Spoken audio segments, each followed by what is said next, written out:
পৃথিবী কে চালায়? আমেরিকা। আমেরিকাকে নিয়ন্ত্রণ করে কে? President. President Donald Trump, nobody stronger than me. প্রেসিডেন্টকে নিয়ন্ত্রণ করে কে? আপনার কাছে কি মনে হয় আমেরিকার প্রেসিডেন্টই আমেরিকার সবচেয়ে ক্ষমতাধর ব্যক্তি? কখনোই না। আমার সাথে অ্যাগ্রি করে কিন্তু ইভেন ভ্লাদিমির পুতিনও, রাশিয়ার প্রেসিডেন্ট, সে 3টা মিটিংয়ে বলছে ইউরোপ আমেরিকার প্রেসিডেন্টরা এখন সত্যিকার অর্থে বেতনভুক্ত কর্মচারী। প্রশ্ন হচ্ছে বেতনটা কে দেয়? যারা বেতন দেয় তাদের মধ্যে এখন 2টা গ্রুপ হয়ে গেছে। একটা গ্রুপ যেমন ফেসবুক, ইউটিউব, মাইক্রোসফট, এরা সবসময় যুদ্ধ চায় না, কারণ যুদ্ধ তাদের প্রফিটের জন্য ভালো না। যারা প্যালেন্টিয়ার, রেইথিয়ন, তারা কন্টিনিউয়াসলি যুদ্ধ চায়, কারণ অস্ত্র বিক্রির সাথে তাদের শেয়ার মার্কেট পুরোপুরি নির্ভর। এই কনফ্লিক্টের মধ্যেও একটা বিজয়ী আছে, সেটা কে? আমেরিকার জনগণ? প্রশ্নই আসে না। তারাই আসলে পৃথিবীকে নিয়ন্ত্রণ করে তাদের প্রফিটের স্বার্থে, কোনো দেশের পতাকার জন্য না। পৃথিবী আসলে কারা চালায়? পৃথিবীর ক্ষমতাধর আসলে কে? মুসলিমদেরকে ইচ্ছা করে ক্ষমতা চিনতে দেওয়া হয় না। আমাদের কি চেনার দরকার না যে আমরা আসলে কাদের বিরুদ্ধে দাঁড়াবো এবং কিভাবে আমরা ইসলামকে সমাজে স্প্রেড করব ওই ক্ষমতাকে ব্যবহার করে? আপনি মনে করেন ক্ষমতাটা এইখানে, কিন্তু আসলে ক্ষমতাটা কিন্তু এইখানে। এবং আপনি যেটার পিছনে দৌড়াইতেছেন সেখানে আসলে কিছুই নাই। আপনি দৌড়াইতেছেন ধরেন আমেরিকান প্রেসিডেন্টকে বিরুদ্ধে, কিন্তু আমেরিকান প্রেসিডেন্ট যে হোয়াইট হাউসে থাকে, সে হোয়াইট হাউসে তো সে ভাড়া থাকে, সে চাকরি করে। হোয়াইট হাউস তো সে ওন করে না। হোয়াইট হাউস ওন করে এইখানের কিছু কোম্পানি।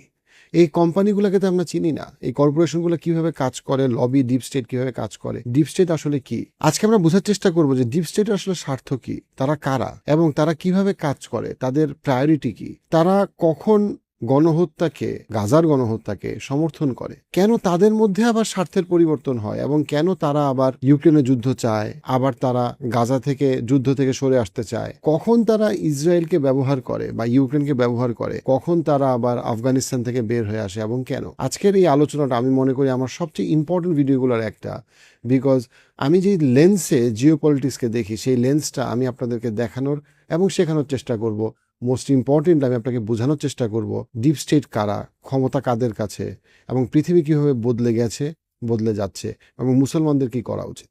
ডিপ স্টেট বোঝার জন্য আমাদের সবচেয়ে ইম্পর্টেন্ট যে প্রশ্নটা প্রথমে করতে হবে সেটা হইল, ভাই সারা জীবন ইতিহাসের পাতায় লেখা আছে রাষ্ট্রপতিরা, রাজারা, সেনাপতিরা, যেমন ফেরাউন, তারা সবসময় সামনে থাকে। যেমন ফেরাউন বলছে আমি খোদা তাআলা। তো এখানে ডিপ স্টেটের দরকারটা কি? যার বিলিয়ন ট্রিলিয়ন ডলার টাকা, সে কিভাবে পর্দার আড়ালে গেল? এটা তো আমাদের পৃথিবীর ইতিহাসে, আমরা যে ইতিহাসের বই সাধারণভাবে পড়ি, আমরা সবসময় দেখি যে সবচেয়ে ক্ষমতাধর ব্যক্তিটা সবচেয়ে উঁচু সিংহাসনে বসে বসে পৃথিবীকে নিয়ন্ত্রণ করে। এটাই তো আমাদেরকে সাধারণত শেখানো হয়েছে এবং এটাই তো পৃথিবীর ইতিহাসে হয়ে আসছে। কখন এবং কেন এবং কোন কনটেক্সটে এটা বদলাই গেল, কি হয়েছিল আসলে? আচ্ছা, এটা বোঝার জন্য আমাদেরকে যেটা বুঝতে হবে সেটা হইলো যে আমাকে প্রথমে একটু বুঝতে হবে আমেরিকার উত্থানে আগে এবং পরের ইতিহাস। আমরা যখন ব্রিটিশদের রাইজ দেখি, এটা কোনো সন্দেহ নাই যে রোমানরা কখনোই রাইজ করতো না, পৃথিবীর ইউনিপোলার ওয়ার্ল্ড তৈরি হতো না, যে পৃথিবীর সমস্ত ক্ষমতার কেন্দ্রে ব্রিটিশরা কখনোই আসতে পারতো না যদি না তারা সারা পৃথিবীতে স্বৈরাচার এবং কলোনাইজেশন চালাইতো। তারা যদি আফ্রিকায় কলোনাইজ না করতো, তারা যদি এই গ্রেটার ইন্ডিয়াকে কলোনাইজ না করতো, তারা যদি মিডল ইস্টের বিভিন্ন জায়গাকে, বেলজিয়াম বলেন, ফ্রান্স বলেন, কলোনাইজ না করতো, আধুনিক ইউরোপ তৈরি হতো না। যে আধুনিক ইউরোপ প্রথম বিশ্বযুদ্ধের আগে আমি যদি যাই, দেন তারা ছিল হচ্ছে গিয়ে ক্লিয়ারলি সবচেয়ে ক্ষমতাধর দেশ পৃথিবীতে। সেইখান থেকে আমি আমেরিকা বলি, অস্ট্রেলিয়া বলি, কানাডা বলি, দ্বিতীয় বিশ্বযুদ্ধের পরবর্তীতে আমেরিকা হইল সবচেয়ে ক্ষমতাধর দেশ। কিন্তু 1920 সালে আমেরিকা সবচেয়ে ক্ষমতাধর দেশ ছিল না। 1920-25 সালের দিকে আমেরিকাকে ধারণা করা হইতো যে তাদের একটা ক্যাপাসিটি আছে যে তারা ফিউচারে সবচেয়ে ক্ষমতাধর দেশ হইতে পারে, তখনও হয় নাই। আমেরিকা সবচেয়ে ক্ষমতাধর দেশ হয়েছে বাই ফার 1950s এবং তার পরবর্তী সময়। ইস্ট ইন্ডিয়া কোম্পানির কথা আপনি চিন্তা করেন। ইস্ট ইন্ডিয়া কোম্পানিতে কি বড় লোক ছিল না? অনেক বড় বড় কন্ট্রাক্টর ছিল না? ছিল। কিন্তু ইস্ট ইন্ডিয়া কোম্পানির একটা বৈশিষ্ট্য ছিল, সেই বৈশিষ্ট্যটা হইল এদের মালিকরা আসলে ওই দেশগুলাই ওইটার মালিক ছিল। আমি আবারও কথাটা বলি, অর্থাৎ ওই দেশ ইস্ট ইন্ডিয়া কোম্পানির নানাভাবে মালিক ছিল। অর্থাৎ ইস্ট ইন্ডিয়া কোম্পানি যা কিছু লুটপাট করত, অথবা আফ্রিকাতে ইস্ট ইন্ডিয়া কোম্পানির মতো যে কোম্পানিগুলো লুটপাট করত, ওই লুটপাটের ভাগ সরাসরিভাবে ব্রিটিশ সরকার, বেলজিয়াম সরকার, ফ্রান্স সরকার সরাসরিভাবে পাইত। অর্থাৎ সরকার সরাসরিভাবে ওই কোম্পানিগুলোর সাথে সম্পৃক্ত ছিল, 100তে 100 পাইত। অর্থাৎ এই কোম্পানিগুলো আসলে ছিল সরকারের মুখপাত্র, গভর্নমেন্টের মুখপাত্র। ইটস লাইক একটা আর্মি পাঠাইছে ফ্রান্স, একইভাবে ফ্রান্স সরকার একটা কোম্পানিকে পাঠাইছে। অর্থাৎ এই কোম্পানিগুলা সবসময় ছিল সরকারের অধীনে। আমি যদি ধরি যে কথার কথা, সৌদি আরবের সবচেয়ে powerful company clearly Aramco. Aramco কিন্তু আসলে সৌদি সরকারই একটা বড় অংশ ওন করে। সো আরামকো কখনোই কোনো কিছু করতে পারবে না সৌদি সরকারের পারমিশন ছাড়া। এই কথাটা খুব খেয়াল করেন, কারণ এটা চেঞ্জ হয়ে যাবে ফিউচারে গিয়ে। আমি যদি চায়নার দিকে তাকাই, চায়নার আলিবাবার জ্যাক মা একসময় যখন চাইনিজ সরকারের সমালোচনা করতে গেল, তখন জ্যাক মাকে চাইনিজ সরকার সাইজ করে ফেললো এবং অনেক প্রায় 1 বছরের বেশি সময় ধরে ওকে পাওয়া গেল না। পরে অনেক পরে তারা উদ্ধার করা হইলো।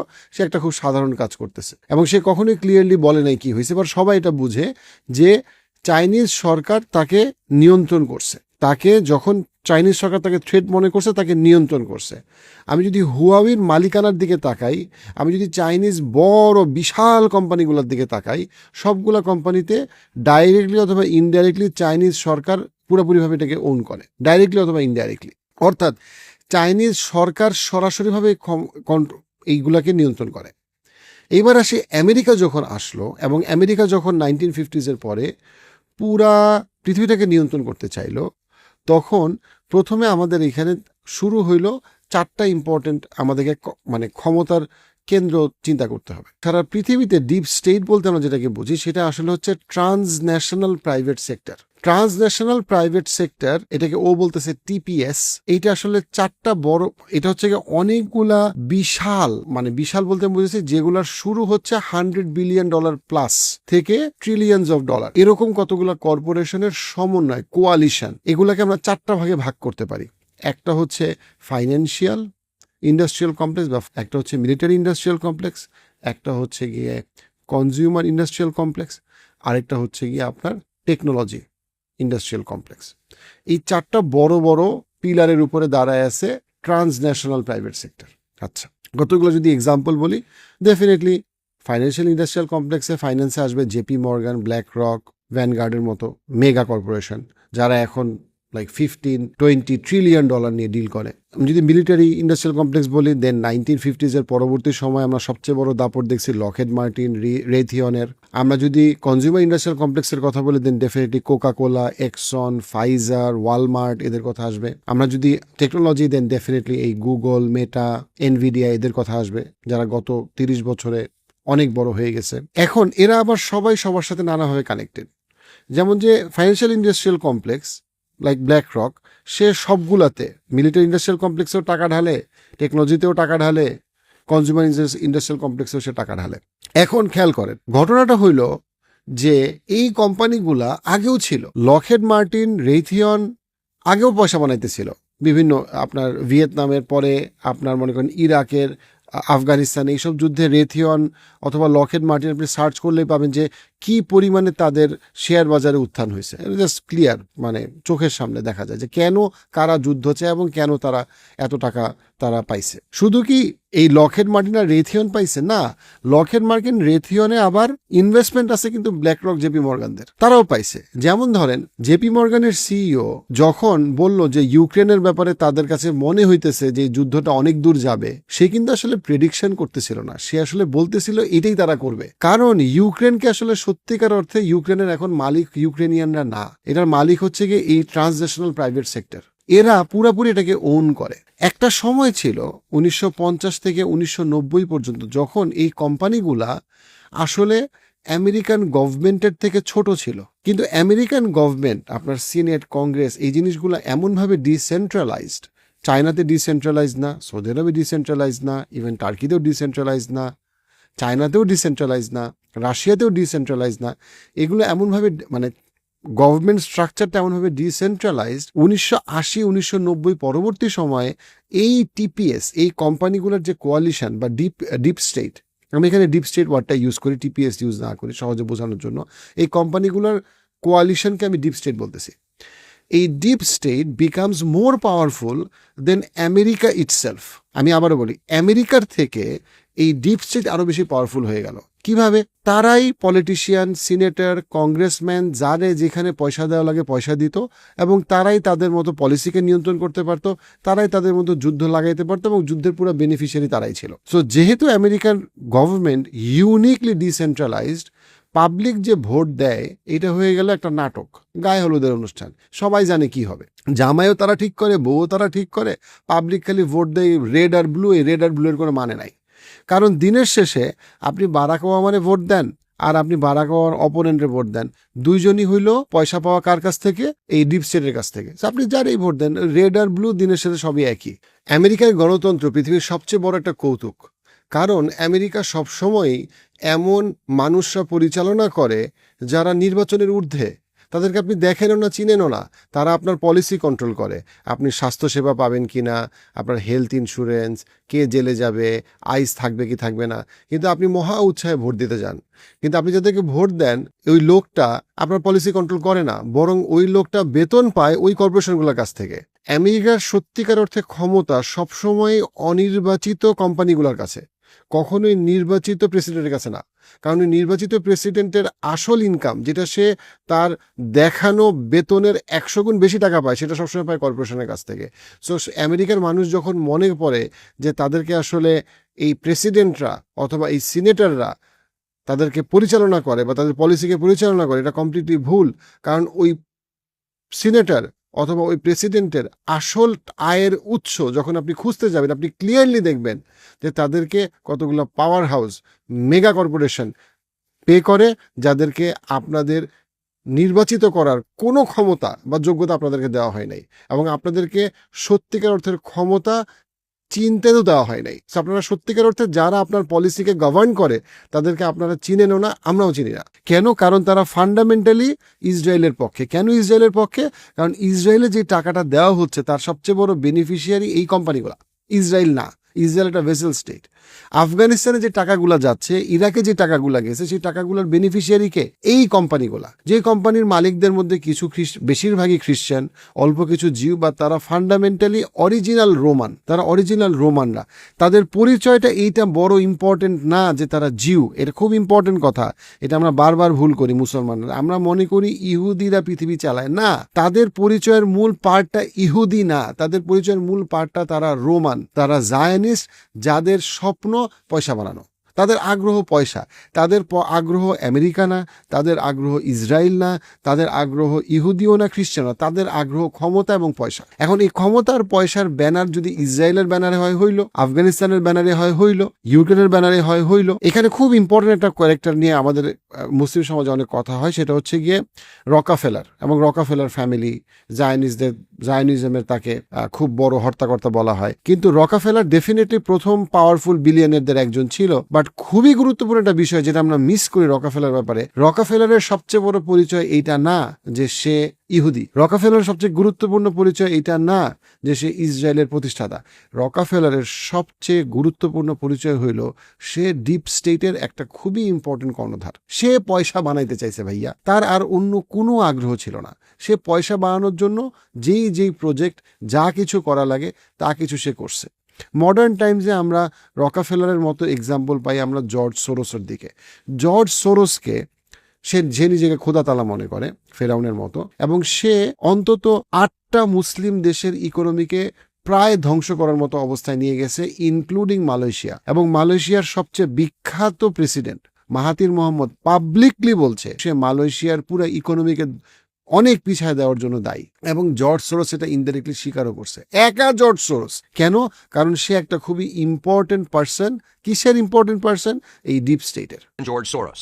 Like Carnegie, J.P. Morgan, and the Rockefellers, he amassed billions through ruthless business decisions, only to turn around and give away most of his fortune to advance his own personal philosophy. So এদের পরিচয় আমরা যে মনে করি ইহুদি অথবা খ্রিস্টান, না, এদের পরিচয় হইল এরা রোমানদের একটা অংশ, যারা পৃথিবীকে শাসন করতে চায়, এক্সপ্লয়েট করতে চায় টাকার জন্য, অর্থের জন্য। তাদের কাছে ইম্পর্টেন্ট হচ্ছে ক্ষমতা এবং অর্থ। তাদের কাছে ইম্পর্টেন্ট কখনো কোনো দেশ বা বাউন্ডারি না।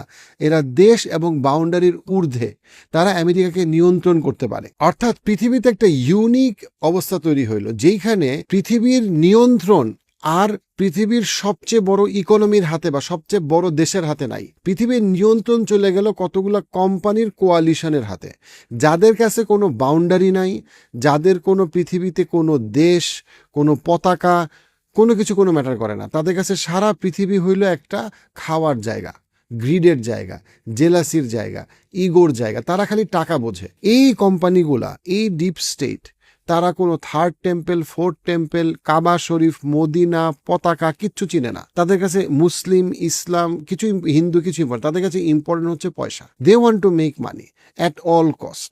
তারা আলটিমেটলি অ্যাকাউন্টেবল তাদের ইনভেস্টরদের কাছে, এবং তাদের সবার আগ্রহ হইল ভাই পয়সা বানাও। এখন পয়সা বানানোর জন্য কি ইউক্রেনিয়ান মারা যাবে না প্যালেস্টিনিয়ান মারা যাবে, এটা নিয়ে দে কুডেন্ট কেয়ারলেস। নাকি সুদানিজরা মারা যাবে, দে কুডেন্ট কেয়ারলেস। খুব ইম্পর্টেন্ট একটা কথা, আপনাকে এদেরকে দেখতে হবে মোরালিটির বাইরে, ভালো খারাপের বাইরে, কারণ তারা মোরালিটি এবং ভালো খারাপের বাইরে চিন্তা করে। যারা লম্বা সময় ব্ল্যাক রক কিভাবে কাজ করে, অথবা কোকাকোলা এবং এনভিডিয়া, লকহেড মার্টিনের সম্পর্কটা কোথায় মিলে, তাদেরকে যারা লম্বা সময় ফলো করে নেয়, তাদের জন্য এই জিনিসটা বোঝা খুব কঠিন। তাদের কোনো জাতীয় সঙ্গীত নাই ভাই, তাদের কোনো দেশপ্রেম নাই, তারা কোনো ভালো খারাপ বুঝে না, তারা কোনো পতাকার জন্য লড়ে না। তাদের টার্গেট হইল একটা যুদ্ধ হবে, যুদ্ধর দুই পক্ষ থেকে কেমনে পয়সাটা কামান যায়, কেমনে নেক্সট বেস্ট ডিলটা বের করা যায়। একটা সময় ছিল যখন ইস্ট ইন্ডিয়া কোম্পানির কাজ ছিল ব্রিটিশদেরকে বড় করা, খেয়াল করবেন। কিন্তু এখনকার সময় 1980s পর্যন্ত আমেরিকাকে বড় করা এদের একটা গুরুত্বপূর্ণ টার্গেট ছিল, যে আমেরিকাকে বড় করতে হবে, সারা পৃথিবীতে আমেরিকার যেন ডমিনেন্স থাকে। এটা মিলিটারি ইন্ডাস্ট্রিয়াল কমপ্লেক্স এখনো মনে করে। কিন্তু যারা টেকনোলজি নিয়ে ইন্ডাস্ট্রিয়াল কমপ্লেক্স, এনভিডিয়া কি আমেরিকাকে নিয়ে চিন্তিত না, ইলন মাস্ক কি আমেরিকাকে নিয়ে চিন্তিত না, তারা আমেরিকাকে নিয়ে চিন্তিত না। তারা সারা পৃথিবীকে একটা বাস্কেট হিসেবে দেখে, যেটা তারা খেয়ে ফেলতে চায়। তারা আমেরিকার প্রতি লয়াল না। তাদের কথা বিশ্বাস করবেন না প্লিজ, তাদের কথা বিশ্বাস করার কোনো কারণ নাই। তারা ইরাকে যুদ্ধ করতে গেছে ইরাককে সুখী করার নামে, যে তারা ইরাকিদেরকে সুখী করবে। আপনি চিন্তা করেন, তারা ইরাকে এবং আফগানিস্তানের মানুষদেরকে সুখী করার নামে বোমা মেরে তাদের সন্তানদেরকে মেরে ফেলছে, এবং তাতে তাদের একটা কোনো সমস্যা হয় নাই। ঘুমাইতে একদিনও ঘুমাইতে তাদের প্রবলেম হয় নাই, কোনো প্রেসিডেন্টের প্রবলেম হয় না। কেন? কারণ প্রত্যেকটা প্রেসিডেন্ট জানে তাকে চাকরি দেওয়া হয়েছে, তার একটা বেতন আছে, তার সাদা টাকা কালো টাকা মিলে একটা টাকা তার কাছে আসে। সো তার একটা কাজ আছে, তাকে একটা কাজ দেওয়া হয়েছে, তাকে অ্যাক্টিং করতে হবে। জেলেনস্কি ইউক্রেনের প্রেসিডেন্ট, সে জানে তাকে অ্যাক্টিং করতে হবে, তার একটা কাজ আছে, স্ক্রিপ্ট আছে, সে স্ক্রিপ্টটা পড়ে, সে অ্যাক্টিং করতেছে, সে অ্যাক্টিং করতে থাকবে। এটা একটা WWE রেসলিং। এটাকে আপনি কখনো MMA মনে করবেন না। MMA হচ্ছে রিয়েল কুস্তি, রিয়েল রেসলিং। আর WWE হচ্ছে একটা সাজানো নাটক। এই সাজানো নাটকের সবার একটা স্ক্রিপ্ট আছে, তারা স্ক্রিপ্ট পড়ে according to deep states wish and want. So white house completely একটা বাসা যেটা ডিপ স্টেট কিনে রাখছে, ওইখানে তারা ভাড়া দেয় এক একটা প্রেসিডেন্টকে, তারা ভাড়া দেয়, ওরা ভাড়া খাটে। এর বাইরে আর কোনো কিছু নাই। এখানে কোনো মোরালিটির কোনো প্রশ্ন আসতেছে না। এখানে কে ভালো কে খারাপ, রেড ব্লু, এগুলো ফালতু আলাপ।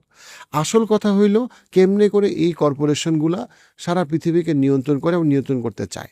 চায়না কিন্তু এভাবে অপারেট করে না। চায়নার হুয়াবিতে চাইনিজ গভর্নমেন্ট যা চায়, হুয়াবি তার বাইরে কখনো কিছু করতে পারবে না। একদম হুয়াবি বন্ধ হয়ে যাবে। আপনার BYD কখনো চাইনিজ গভর্নমেন্টের বাইরে কিছু করতে পারবে না। আরামকো সৌদি আরবে কখনো প্রশ্নই আসে না যে তারা সৌদি গভর্নমেন্টের বাইরে কখনো কিছু করতে পারবে। অর্থাৎ এই কোম্পানিগুলার, আরামকো হোক, হুয়াবি হোক, অথবা রাশিয়ার বিগেস্ট কোম্পানিগুলো হোক, এই কোম্পানিগুলা আর কমপ্লিটলি আন্ডার দেয়ার গভর্নমেন্ট। তাদের যে রাষ্ট্রীয় স্বার্থ, সেই স্বার্থকে তার অবশ্যই আপহোল্ড করতে হবে। এমিরাটস কখনো UAE এর এগেইনস্টে যাইতে পারবে না, প্রশ্নই আসে না। এটা impossible. This is how this are structure. এবং হিস্টোরিক্যালি এভাবেই স্ট্রাকচারটা ছিল। কিন্তু বর্তমান পৃথিবীতে এসে আমেরিকার ক্ষেত্রে এবং আমেরিকা এবং ইউরোপিয়ানদের ক্ষেত্রে এটা একটা অদ্ভুত অবস্থা সৃষ্টি হয়েছে। অদ্ভুত এই অর্থে যে এই ডিপ স্টেটগুলা বোথ ইউরোপ এবং আমেরিকাকে 100% নিয়ন্ত্রণ করে। আমেরিকার প্রেসিডেন্ট অথবা ইউরোপের ধরেন ইউকের প্রেসিডেন্টের থেকে নেটোকে অনেক বেশি নিয়ন্ত্রণ করে কারা? Deep state. কারণ তাদের গভর্নমেন্ট ডিসেন্ট্রালাইজড। এই গভর্নমেন্টের প্রেসিডেন্ট থেকে শুরু করে যারা আছে সবাইকে কিনে পকেটে ভরে রাখছে কারা? Deep state. For example Justin Trudeau অথবা ফ্রান্সের ম্যাক্রন 100% ডিপ স্টেটের এজেন্ট। এটার প্রমাণ আমি আস্তে আস্তে সামনে অনেকগুলো 100 একদম মানে কি বলবো, তাকে স্ক্রিপ্ট দেওয়া হয়, তাকে পয়সা দেওয়া হয়েছে, তোমার কাজ এগুলা বেচা, এগুলা করা, এগুলা বলা, সেগুলা করে, এগুলা বলে, ডান।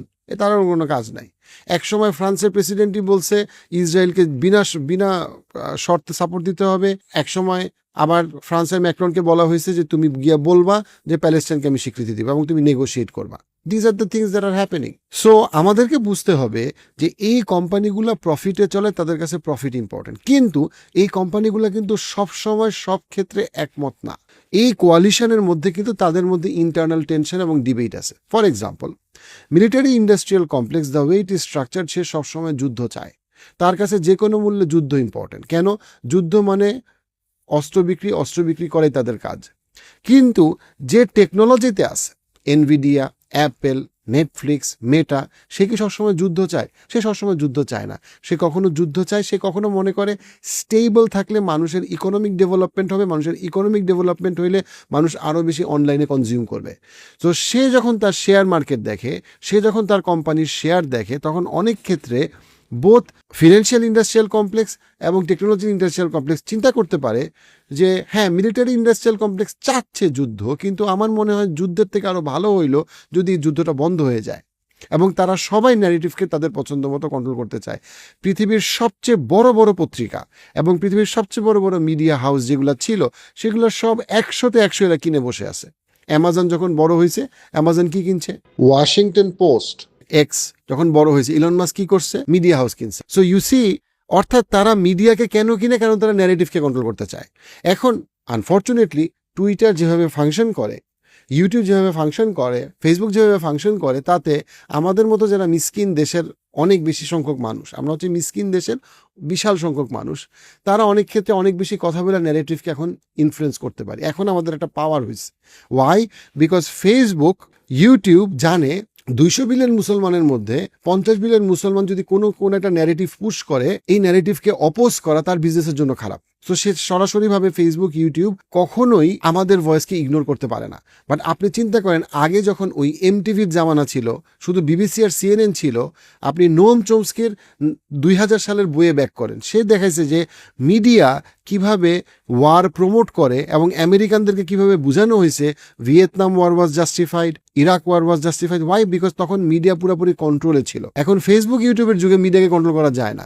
So you can see FIC, financial industrial complex, যেখানে মিলিটারি ইন্ডাস্ট্রিয়াল কমপ্লেক্স এবং টেকনোলজি ইন্ডাস্ট্রিয়াল কমপ্লেক্সে পুরোপুরি টাকা দিয়ে বসে আছে, তারাও দেখে যে আসলে কিছু কিছু ক্ষেত্রে যুদ্ধের তো দরকার নেই, যুদ্ধ এখন ভালো না, এখানে আমার যুদ্ধ করে লাভ কি, রেদার আমি যুদ্ধ করে আরো বিপদে পড়তেছি। সো তাদের মধ্যেও কিন্তু ইন্টারেস্টের শিফট হয়।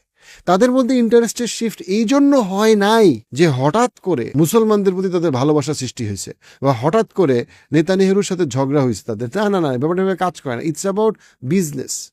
কোন ব্যবসায়, কোন ইনভেস্টমেন্টে লাভ বেশি, তারা যখন দেখে যেই বিজনেসে এবং যেই ইনভেস্টমেন্টে লাভ বেশি, তারা তখন সেটা করে। যখন তার ইসরায়েলের কাছে অস্ত্র বেচে লাভ বেশি, তারা ইসরায়েলের কাছে অস্ত্র বেচে। যখন তাদের ইসরায়েলকে মুছে ফেলে লাভ বেশি, তখন তারা ইসরায়েলকে সাপোর্ট করা বন্ধ করে দেয়। যখন তাদের দরকার, তখন তারা ইউক্রেনকে যুদ্ধের মধ্যে নিয়ে ঠেলবে।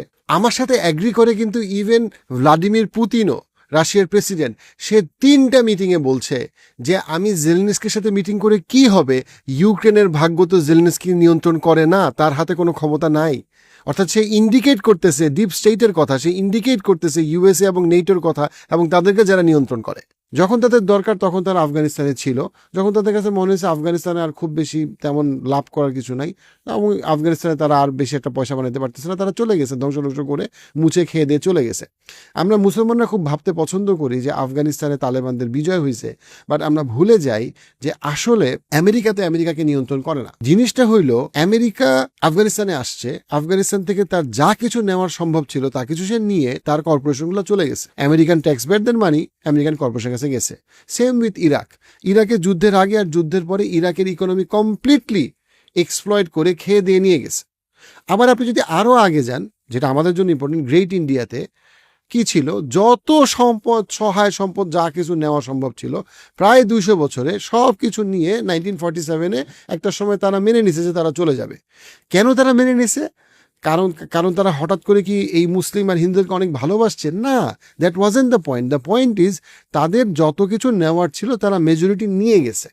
নিয়ে যাওয়ার পরে একটা সময় তাদের এখানে থাকাটা আর ব্যবসায়িকভাবে খুব বেশি লাভজনক ছিল না, তাই তারা কিছুটা ছিল না থাকার মতো, এবং তারা একটা সময় যখন দেখছে এখানে মানুষজন মারপিট করতেছে, রেজিস্ট্যান্স, দুদু মিয়ার বাসার খেলা, তখন তারা চলে গেছে। এখন আমরা ভাবতে ভালোবাসি যে আমাদের ভিক্টরি হয়েছে, উইচ ইজ এক সেন্সে ট্রু, বাট আরেক সেন্সে ব্যাপারটা এরকম যে তারা তাদের জিনিসপত্র মাল সামানা সব বুঝেই নিয়ে গেছে, কিছু রেখে গেছে, কিছু নিতে পারে নাই, কোনো অপারেশনই পারফেক্ট না, বাট তাদের টার্গেট কখনো এটা ছিল না যে তারা আসলে এই ডিপ স্টেটের টার্গেট কখনো ছিল না যে তারা সারা জীবন এগুলাকে কন্ট্রোল করবে। তাদের টার্গেট ছিল এটাকে সে যতটুকু পারে এক্সপ্লয়েট করবে। সে এক্সপ্লয়েট করছে গ্রেট ইন্ডিয়াকে, সে এক্সপ্লয়েট করছে ইরাককে, সে এক্সপ্লয়েট করছে ভিয়েতনামকে, সে এক্সপ্লয়েট করছে আফগানিস্তানকে, সে এক্সপ্লয়েট করছে লিবিয়াকে, সে যতটুকু পারছে যতদিন পারছে এক্সপ্লয়েট করছে সিরিয়াকে। অ্যান্ড দেন আস্তে আস্তে অন্য পাওয়ারগুলার টেনশন শুরু হয়েছে।